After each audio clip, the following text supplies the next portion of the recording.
we present the News Quiz with your host, Miles Jupp.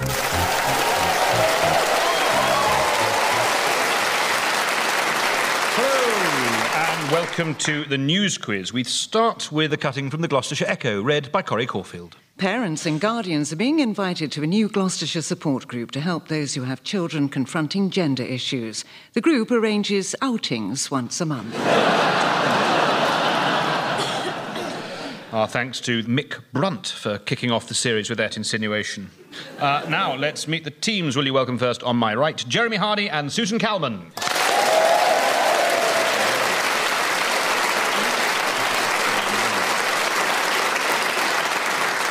And opposite them, on my left, comedian and actor Cariad Lloyd and Times columnist and Conservative peer, Danny Finkelstein.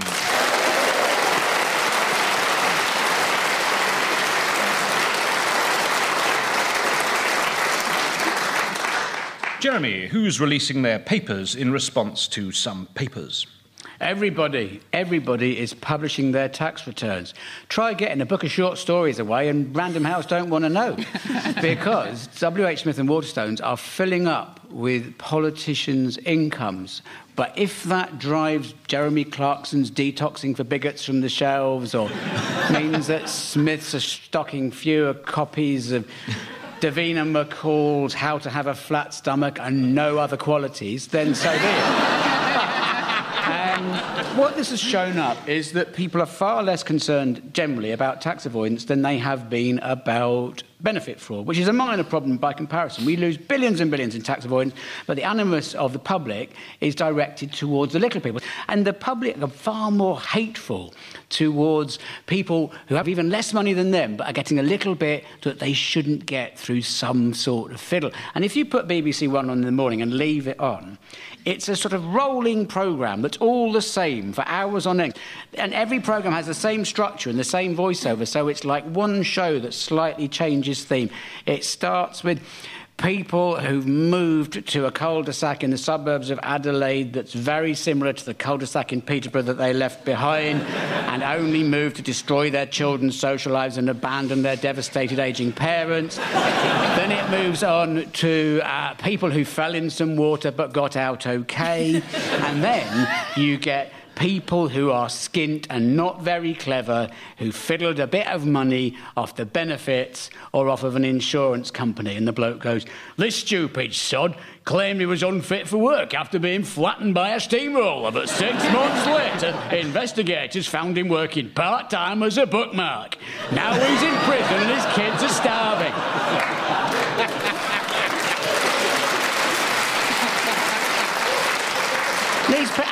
But the thing is, the other reason the rich get away with it is because it's so boring what they do. Cameron tried to explain his father's thing, and you just lost interest. He's like, I can't even be bothered to be angry about this. It's so... well, my father was dealing in securities, the dollar securities, and so... That is the problem. Is this... The problem is, as I can see it, it's the discussion which happens often about what's illegal and what's immoral. Because there's things we would all like to be illegal that are actually kind of immoral. For example, I would like it to be illegal for parents to allow their children to watch Peppa Pig on the train on an iPad without using headphones.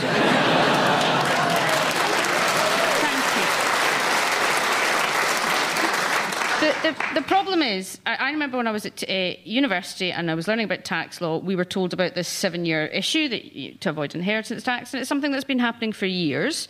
And David Cameron has announced, or the government has announced, that there's going to be some form of task force that's going to look really closely, honestly, really closely, over the next decade or 20 or so decades about this particular issue, combined with the EU, who are also suggesting that perhaps we should be looking into it. Now, the problem, as I see it, is we've known about this for years. It's been happening for years. People keep talking about the fact they're going to do something about it for years, and then nothing ever happens. And so it'll go away, and then in about 2 or 3 years, something else will happen, and we'll find out that people have been giving their money, and nothing will change, because the people who are in power are people with money who don't want it to change. So until the people rise up like the Icelandic people did, and kudos to them for throwing bananas at the Parliament. Well done, Iceland. Nothing's going to change. So the problem is, Miles, Nothing's going to change. I thought you were going to call for a revolution there, but you stopped short. Look, I've just started a pension. So, I'm a fan of a minor revolution, but not one that affects my pension. Is a revolution the answer? I don't think so. The thing that I enjoyed most about it might be a good idea. There's been lots of fun revolutions over the years, Danny. The thing that I enjoyed most about the tax revelations were all the little details, like the Chancellor of the Exchequer only earning £3 from his interest, which you'd hope he'd be able to do a bit better than that. My other favourite thing was Jeremy Corbyn's £500 for filling out surveys. So we basically found out why it was the opinion pollsters thought Labour was going to win the election. They were doing it online, and in fact, they were just getting Jeremy Corbyn sticking Labour. And has there been panic? I mean, you're closely involved with... no, there's I was going to say Sinister Forces, the Conservative Party. You're closely involved with the Conservative, important people. I mean, has there been a sense of panic about this? Not Why really, won't this because blow over? the thing is that once you're in government, you actually can't have very many outside interests, so your tax returns are going to be boring. So therefore, it's only the issue of privacy has caused a bit of stir and a concern because people don't like it. But I don't think it's caused a real surely you can have a vast and substantial property portfolio. Yeah, you can. Surely that's we're not talking about having a second job at Lidl. I'm not expecting, but... Yeah. Although Jeremy Corbyn does have a second job at Lidl. Can anyone explain to me, though, what offshore is? Why didn't they just say abroad? I don't understand. You don't say I've got an offshore holiday, do you? It's a phrase that's loaded so you know what it means. Right. So it's not like I've got a bank account in France. I don't. In case if the taxman's listening, it's always the taxman, isn't it? It's always the taxman. Tax person. Yeah. Mind you, if they want to, no one likes the taxman, so men can keep that. Yeah, that's true. I just like the storybook nature of it all. Because, like you said, it's so terrifying. It's so unbelievable. Even the company Mossack Fonseca, which sounds made up. Like, Panama Papers sounds like a Graham Greene novel. Mossack Fonseca sounds like an Albanian Eurovision winner. Like... Mossack Fonseca sounds like, you know when you're asked to do your porn name? Yeah. Oh, yeah. By your weird solicitor. Yeah. You know, what's your porn name? It's Mossack Fonseca. What is your... Isn't it supposed to be... It's your name of your first pet and your mother's maiden name. So mine would be Bart Wilkie. What's yours, Danny? Honey Wiener. Honey Wiener.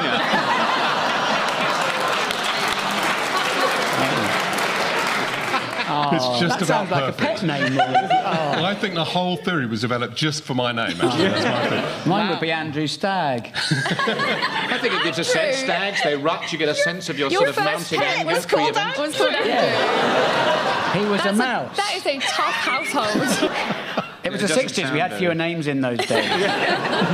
No, I shouldn't be going. I had no idea what anyone was talking about. What's yours, Miles? Mine would be... well, it would be... We had 3 pets when I was first born, so I'd be one of Oscar, Max or Bramble. I think Bramble. Bramble, we'll take Bramble. That's quite porny. Bramble Teb. I'd be a sort of That's porn... posh porn. Sort of porn... pretty happy with Bramble, that. Bramble Trap Teb. some of your guinea fowl. Your Bramble Teb, stop it, Bramble, stop it. Idiosyncratically, this is the tale of the Panama Papers and the subsequent rush by party leaders to declare details of their finances in a move somewhat reminiscent of locking a stable door after the horse has already galloped off to enjoy 30 years of sun-drenched, tax-efficient luxury. A lot of people have been criticised for their tax arrangements, but we're told that we shouldn't blame individuals, we should blame the system. One, I believe, of the less successful lines of defence at the Nuremberg trials of 1945. Jeremy Corbyn published his tax return, which was just a crumpled piece of paper that says, everything I own, I bequeath to the workers. Apart from his MP's salary, Jeremy Corbyn's other taxable income included £1,850 from lecturing and a couple of hundred rubles for something termed Operation Beige Disaster. Fortunately, David Cameron has now launched a task force to investigate the whole thing, and we expect big results. Let me put it this way. When Mrs. Thatcher launched the task force, she came back with the Falklands. All I'm saying is, David, the bar has been set. 2 points to Jeremy. Susan, who has officially been called names? This is the incredible excitement surrounding the EU referendum. They officially announced this week who were the official campaign groups for the In and Out campaign. So Vote Leave is the official one for the leaving, and Britain Stronger in Europe is the official campaign to stay in. Both absolutely horrific names. They're not exactly catchy. I can't see anyone wearing a banner with one of them. It should be called Europe Sucks, or It's Just Easier to Stay In. It sounds like the sort of name whenever they ring anyone to sort of like lobby and say, we suggest that you vote our way, they'll have to keep explaining what the name is again. No, that's actually what it's called. I know it sounds like it's got... No, that is its name. Yes, Britain Stronger. They should at least have called it Britain Remain in Europe, and then it would be Brie. The Grassroots Out Challenge, the LGBT organisation run by Nigel Farage... It says they're going to challenge this because they wanted to be the official campaign with the tantalising prospect of a challenge actually delaying the European referendum. So, fingers crossed. The point is, if you're an official campaign, you get to spend £7 million, you get a bit of public money. Now, it started rather strangely this week with kind of leaflet wars. The government are spending £9 million sending everyone a leaflet about how great Europe is. Led to a huge fight in Parliament, and Nigel Evans said that David Cameron was like a spiv Robert Mugabe, which is a tremendous image. And then this week, of course, we had, if you've seen the papers, David Cameron, Neil Kinnock and Paddy Ashdown on a phone bank, phoning people. It's an extraordinary picture of the three of them. It's the worst game of kiss, cuddle and torture you've ever seen. Peter Bone popped up on the telly. He's one of the grassroots out, the ones in the green ties. And I thought, he seems quite a chirpy, amiable type of a bloke. I wonder what he's like. And I Googled Peter Bone, backbench Tory MP, and it came to political views. And it said he has been against all social progress that has ever happened in the history of humankind. But he's also in favour of those ties, which I think is an even stronger reason to be against them. So those ties, they're luminous green and black stripes, which you basically only wear if you're over 50, if you're a man, and also if you're more concerned to express your view on Europe than you are with either your dignity or your taste. So they've been revealed who the official campaigns are. Anyone else know what's been revealed this week to do with the campaigns? The campaign mascots have been unveiled this week. Yep. They got mascots. Which side is Pugsy on? They've got two campaign mascots who are called Hatred and Indifference. Laura Koonsberg's a rather vengeful person, isn't she? I saw Corbyn's speech, and he obviously he's been in two minds about this, and he's come down on the side of staying. And she's piped up and went, "So, Mr. Corbyn, you appear to have changed your mind, don't you?" And he said, "Yes, I have, yeah. So, you're going to stay in now, are you?" "Yeah, I'm going to stay in now." "But you've been critical." "Yes, I have." Once again, you totally nailed that Scottish accent. Darling, it's Radio 4. They really won't know the difference. Thank God someone said it. It's true, I got a tweet once from someone listening to the news quiz saying it was delightful to hear a working class accent on Radio 4. That's you, Miles. Yeah. You can tell those vowels are new money. You really can. It is strange. They're not an old family, the Jupps. I think they're trade. It is strange, the Corbyn thing, though. Like someone, I mean, we all did stuff in the 70s that we don't do now, I think. I mean, I was being breastfed for 4 months. Like to think I've changed. Wildly, this is the Electoral Commission's decision on which campaigns will enjoy, and I use that word in the most misleading of senses, official status in the EU referendum. The case for staying in will be represented by Britain Stronger in Europe, while the case for getting out will be represented by the Vote Leave campaign, beating off heavy competition from Leave.eu and the surprisingly popular Levy McLeaveface. Also this week, there are objections to the government spending £9 million on a leaflet setting out the case for staying in Europe. I haven't read it myself, but then anything that isn't a pizza delivery menu goes straight over the fence into the neighbour's garden anyway. Just in case you're wondering, I'm voting Hawaiian. 2 points to Susan. Cariad, who's taken a bit of a beating over a past relationship? Yes, this is John Whittingdale, the Culture Secretary. It was recently revealed that he had a relationship with a sex worker in 2014, 2013, so a while ago.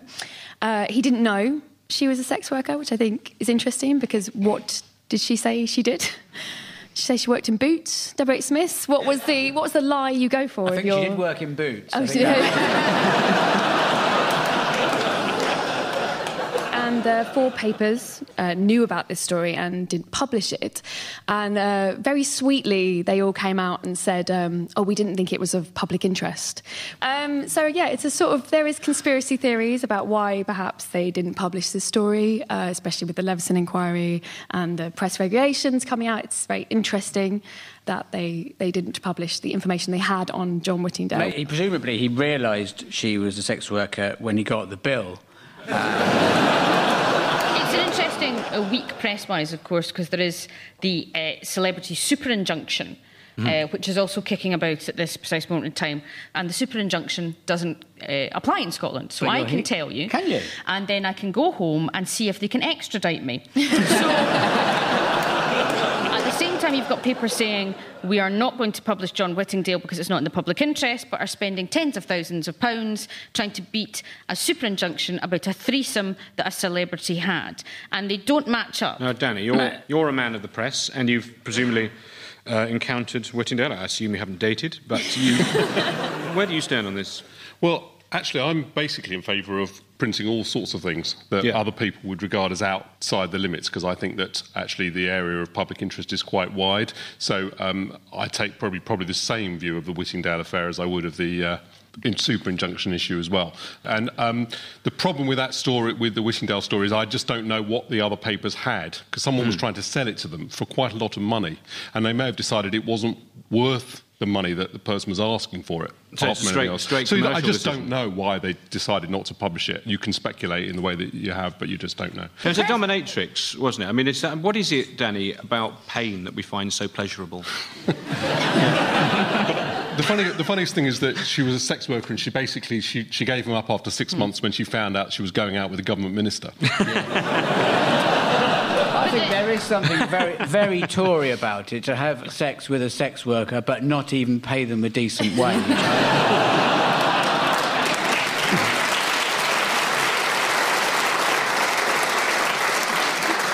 Well, I mean, fair play to him if he wants to go out with a sex worker. I think that's fine. But he said, I never asked her what she did for a living. You think, what, in all that time? Surely you'd say, what? Is it secret work for the government that I'm not allowed to know about? Or are you some kind of superhero? You'd ask, wouldn't you? Maybe he couldn't believe his luck, and so he thought, I'm just not going to question this relationship because it's so good and she's so amazing in bed. I'm not going to say anything. You sometimes don't want to ruin it if you're going out with someone really attractive, like by speaking. You don't want to... Maybe he couldn't ask questions because of the gag. Because people say, oh, well, you know, he's capable of being objective, that one thing doesn't need... But, I mean, I'd have thought visiting a dominatrix would presumably sort of cloud your ability to do your work, whatever your work is. If you sort of turn up to meetings and your ears are just ringing with the sound of beating, or when everyone was talking to you, you can't concentrate, you think, I just need a cold surface to put my arse against, quite frankly. Is that a professional state to turn up to work in? He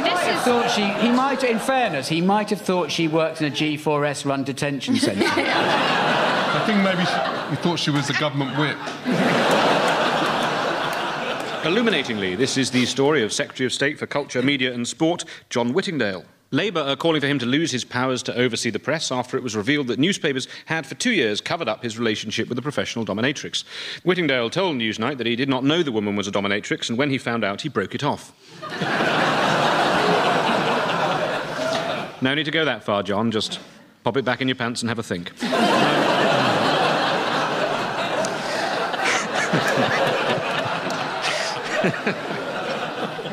We do need to be very careful what we say, given that John Whittingdale is supervising charter renewal and the entire future of the BBC. Hurt me, give it to me harder, I've been a bad boy.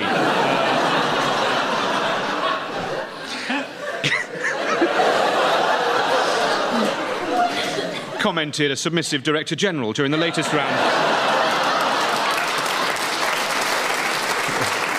of negotiations. 2 points to Cariad.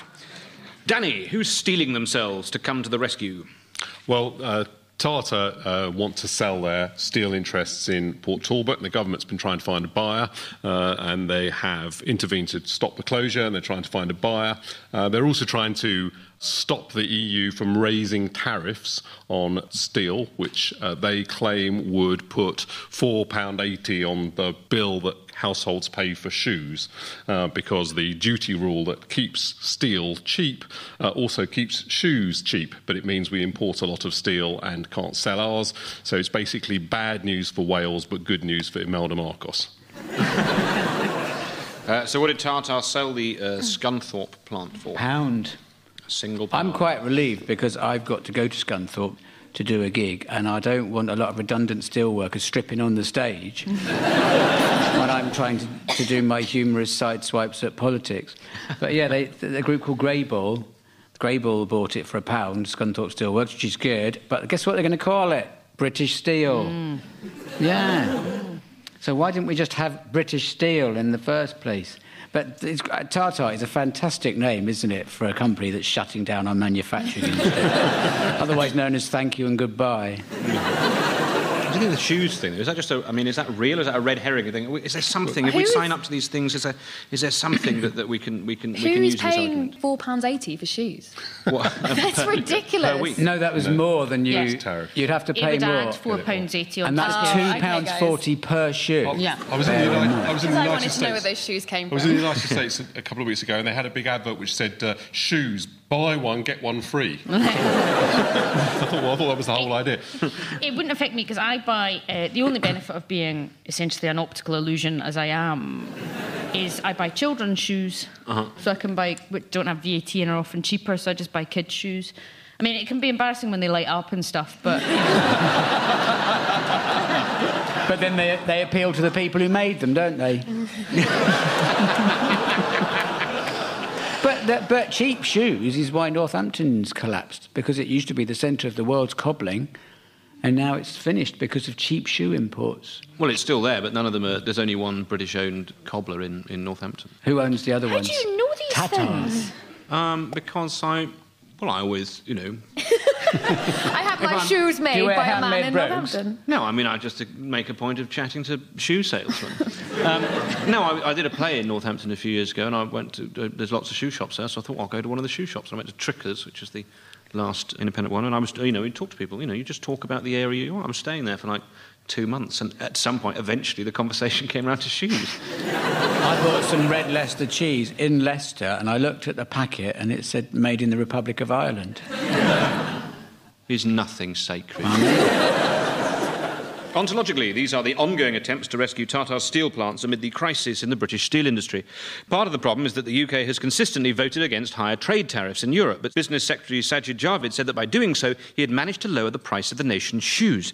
It must be comforting to the steel workers to know that while they may lose their jobs, there are nimble-fingered 5-year-olds stitching trainers in Thailand whose miserable future is utterly assured.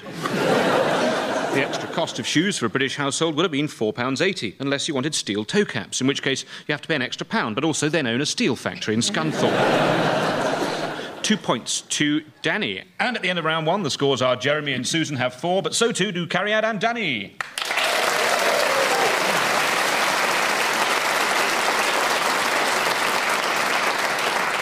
We start round 2 with a headline from E! Online. Cameron Diaz encourages women to keep their pubic hair in her new book.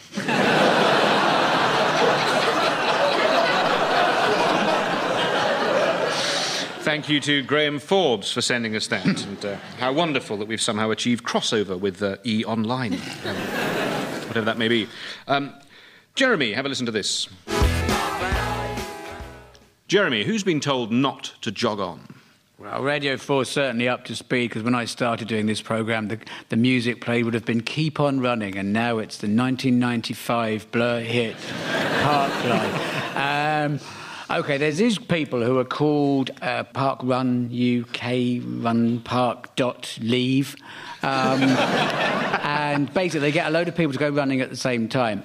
But the trouble is that what they're doing is they're making the park horrible for normal people who want to go for work. They're messing up all the grass and they're putting pressure on the pavement, which is my excuse for not jogging, is that it ruins the nation's paving stones.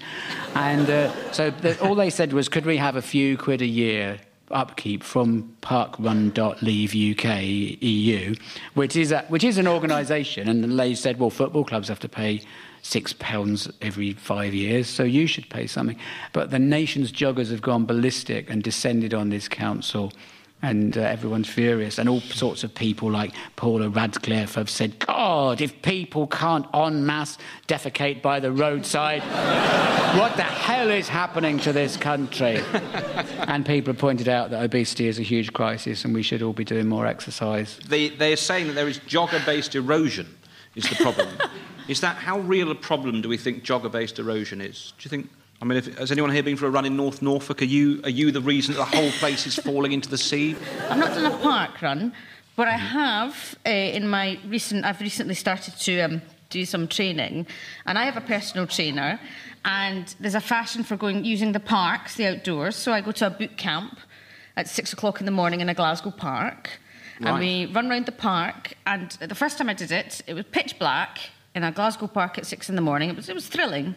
And the man said, my personal trainer said, to pick up that tyre and carry that tyre around the park.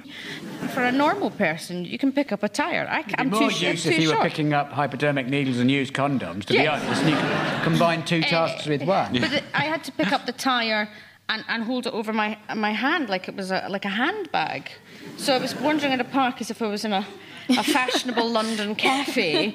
And it was good fun because you used the park for something other than, just wandering around the park. You said this was 6 o'clock in the morning. Mm-hmm. Was it a dream? No. You do it before work, so you do an hour of hard intensity training. I think you'll find I do, Jeremy. I have a lot of things in my life. Susan obviously thinks people go to London cafes carrying tyres on their arm. A lady's handbag. I've seen women in magazines with them. I have a sensible rucksack. So, the argument is they're very, very popular, and they are encouraging people to take more exercise because they're very popular all over the country. And if people have to start paying, a lot of people do it because they can't afford to go to gyms because gyms are quite expensive, whereas they can just go out and have a run. And if we are talking about a population which is going to be saddled with an obesity crisis, surely we should be encouraging people to do any form of exercise. Shouldn't you be encouraging people to use the park as well? Like, why is the park there but for people to use it? To be kept pristine for the people who like to enjoy the park the way it should be, Cariad. In the correct way. I think what you're saying about British military fitness, and I think women like aggressive men shouting at them to do exercise because it reminds us of the patriarchy. That's what we face every day, is men shouting us to tell us what to do. But if we can, get healthy out of it, that's something. When we were getting a personal trainer, we had a big discussion about whether to get a man or a woman. Oh, yeah. What would we react better to? And we decided we'd react better to a man shouting at us because it never happened. It's never happened to me. And so this man shouts at us, and it's quite... I come over quite girly. Because he's like, come on, Calman, you can do better. There's no such thing as failure. And I'm like, there's a man. I'm wearing tights and there's a man shouting at me.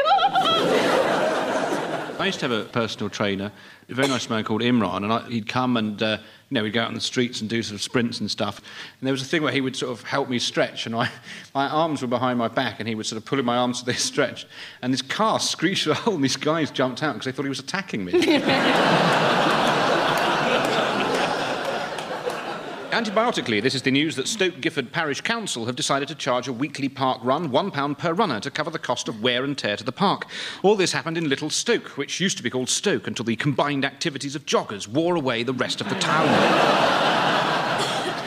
Anyway, it makes no sense to run around in small circles in Gloucestershire when, if you run in a straight line, you will eventually reach the county border, and beyond it, freedom. 2 points to Jeremy. Cariad, have a listen to this.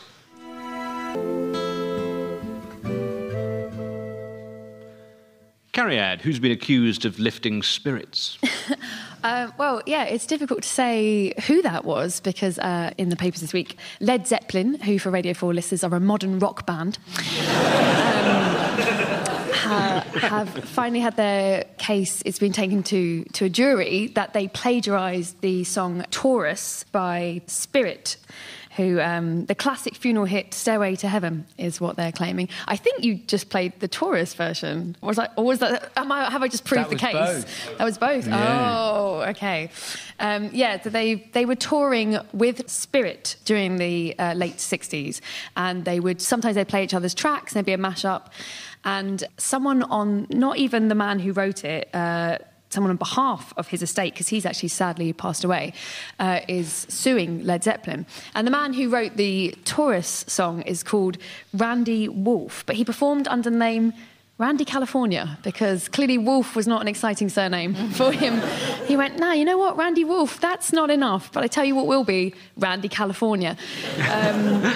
So they're claiming that they stole the chord progression at the beginning. So it's the chord progression, then the break, and then another chord progression. That's the bit they're claiming is stolen, which obviously is a very famous bit of Stairway to Heaven. But I liked, Led Zeppelin claimed those chords were so cliched they did not deserve copyright protection, which I thought was a damning indictment of their own musical ability, and quite harsh, because they're pretty good. But it's not even him, it's another man called Michael Skidmore, just to sound like a comedy baddie, who's after money and nothing else.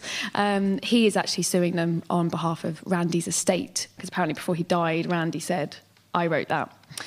And it's apparently also very similar to a George Harrison song as well, so you can't start suing every dead person from the 60s, can you? There must be a lot of penniless, very old African-American blues musicians who are saying, Led Zeppelin plagiarised it. You don't say. How legitimate a claim is it? There was their excuse, basically, is we didn't steal it from him, we stole it from everyone. Yeah. So I didn't think it was very convincing, but because the worst thing about it is I had to listen to that song twice in order to try to work out what I thought of it, and it was pretty bad. Essentially, if they were so clever, they would have written Stairway to Heaven themselves, but they didn't. They wrote a song that no one had ever heard, so I don't think the case falls on that. The judge has actually said it now has to go to a jury, so now you're going to have to ask 12 random people who I assume, might not necessarily have music breakdown ability knowledge, which is the technical term. And a jury, don't you have to get people that know nothing about the thing? So you've got to... Have never heard Stairway to Heaven. I've never been to a funeral. I have a very visceral, emotional reaction to Stairway to Heaven because in my younger days, boys would learn how to play that as a courting kind of tool. So you would go down to their room at university and you'd say, did you play the guitar? And they go, yeah, and they'd play just the opening part of Stairway to Heaven and then nothing else. That's all they could play. I was always courted by accordion players who played When the Saints Go Marching In. But when someone starts and it's quite intense playing, you don't want to go, just leave it, mate, I'm really not interested. I was just here because you had some wine. And, what did you used to play to ladies to woo them? Well, my recorder. I was single. You're looking at me? Well, plainly, I'm not musically gifted. Oh, yes, gosh. If you hear me sing, you'll know that extraordinary rendition means torture. Yeah. Creamily, this is the shocking news that Led Zeppelin have been accused of plagiarism over their song Stairway to Heaven, the opening chord sequence of which it is argued bears a remarkable resemblance to the song Taurus by the band Spirit.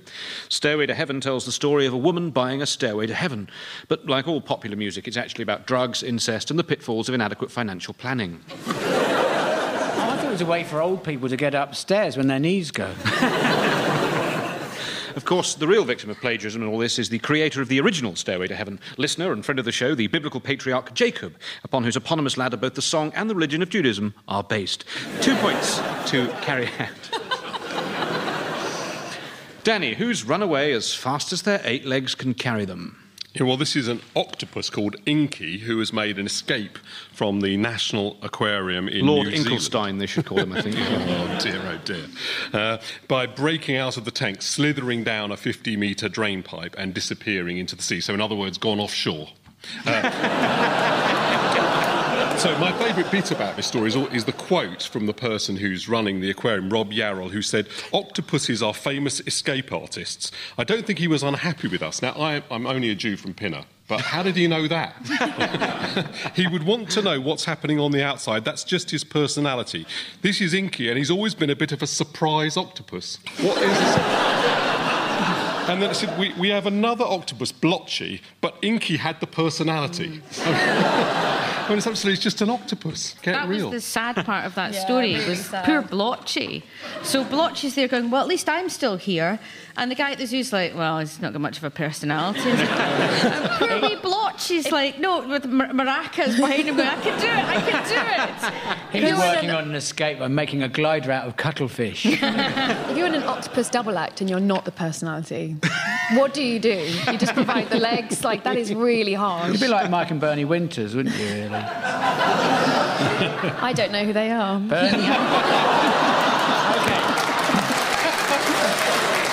They were two brothers called Mike and Bernie Winters, and when they acrimoniously fell out and separated, Mike Winters was so lacklustre that Bernie replaced him with a St Bernard called Schnorbitz. Do you think Blotchy's going to get a St Bernard?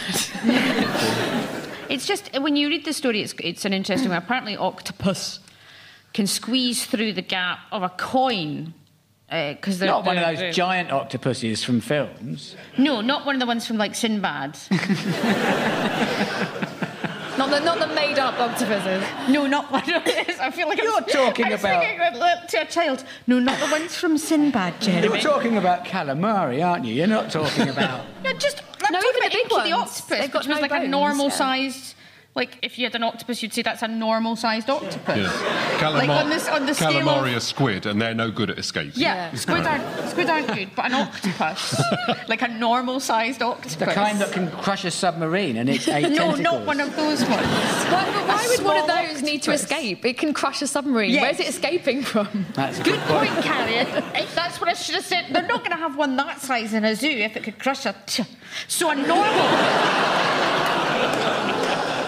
normal-sized octopus, coin-sized hole, and if you look at it in the papers, they do a whole map of his escape route, where apparently it's conspiratorial. So the top of the tank was left ajar in the middle of the night. Inky decided, because there was no one looking, to eke in it, and then he found this tiny little thing, and he went, sod it, I'm going to go for it.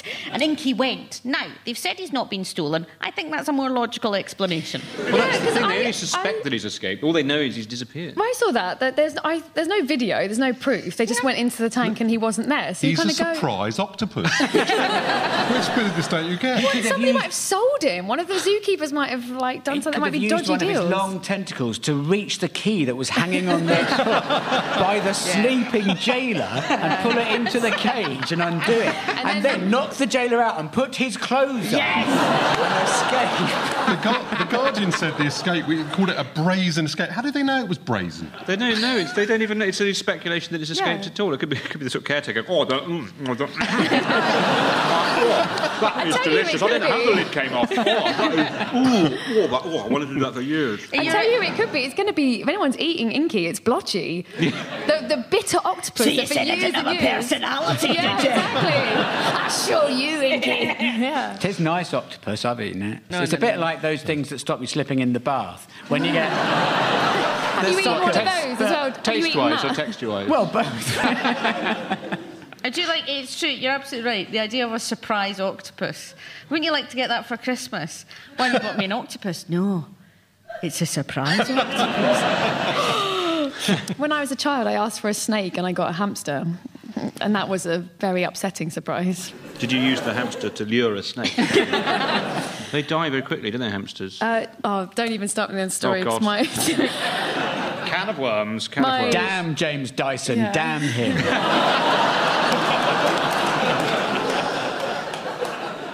Pedagogically, this is the cheeky tale of Inky the octopus, who has vanished from the National Aquarium in New Zealand. He apparently broke out of his tank, slithered down a 50-metre drain pipe and disappeared into the sea. What I can't understand is an octopus runs across the floor of an aquarium and the world is captivated. A rat runs across the floor of my pop-up artisanal bakery and I'm told I have to go on a course. Bloody Brussels. It just goes to show how important it is to take care of octopuses responsibly. And remember, summer's on its way and they do die in hot cars. I can empathise. I don't think I'd want to be looked at by the paying public if I had a beak between my legs and an anus on my face. What am I talking about? I'd love it. 2 points to Danny. Before we reveal the final scores, has anybody got a cutting that they'd like to share? This was sent in by Dan Stockwell, and it's from the Bacon Garth Children's Centre in Cottingham, and it's a notice. Finding my feet session will not be running during the Easter holiday. Susan. This was heard on You and Yours by Graham Moult, where Lord Grade was discussing his new role as fundraising regulator. I realised that it is a job that needs doing very badly, so I decided to do it. Cariad. This is a cutting from The Guardian, which was sent in by lots of people. A former German intelligence employee has said he started spying for the US and Russia because he felt underappreciated and not sufficiently challenged in his job. No one trusted me with anything, he said. Danny. From the Nairobi Star and sent in by Tanya Chopra. A pilot caught on camera attacking a policewoman has been charged with assault and creating disturbance. The prosecution objected to the pilot's release on bail, saying he's a flight risk. Thank you. And now let's take a look at the final score. Cariad and Danny have 8, but this week's winners are Jeremy and Susan with 9.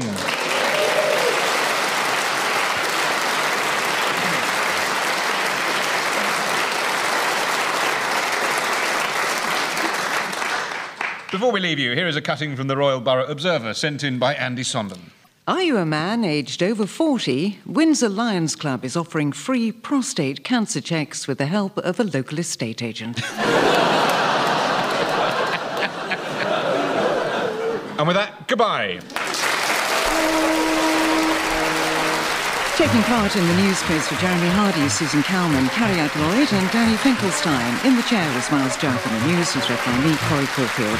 The chair's script was written by John Hunter, James Kettle and Benjamin Partridge, with additional material by Sarah Campbell and Jenny Collier.